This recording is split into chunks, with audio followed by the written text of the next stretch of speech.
Jeta e një mami që ka një bebe që do të ri 24 shtatë në krah, si mund të bëhet më e lehtë? Do ja u tregoj unë tani. Tadam! Çfarë kam marrë unë këtu? Po, kam marrë peqen këtu.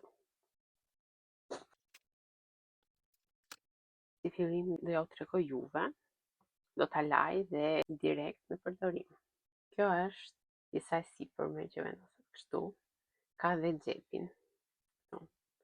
Por pjesa e parë është kjo.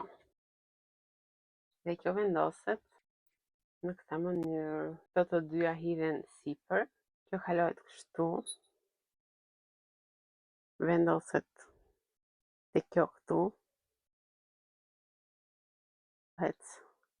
Hapen këto dhe kalohet këtu prap. Bëhet kështu. E njëjta gjë bëhet edhe me krahun tjetër. Dhe pastaj lidhet anash. Dhe bebi futet këtu, midis këtyre. Dhe këmbët i kalohet një këmbë këtej dhe një këmbë këtej.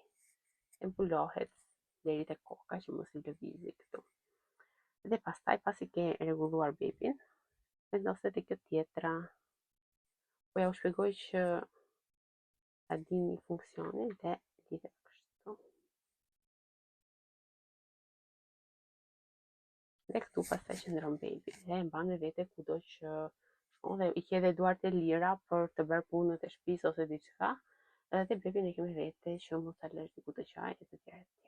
Për mua është shumë e nevojshme sepse siç edhe ju kam thënë, bebi do të ri 24 shtatë në krah dhe un kam unë e mbaj bebin 24 shtatë në krah, por kemi dhe gjëra të tjera për të bërë. Dhe kjo është një gjë shumë e mirë dhe është një zgjidhje për të gjitha mamat si puna ime. Po ja u tregoj që se jo, nëse në një të ardhme mund t'ju duhet, mund ta merrni sepse është shumë e nevojshme.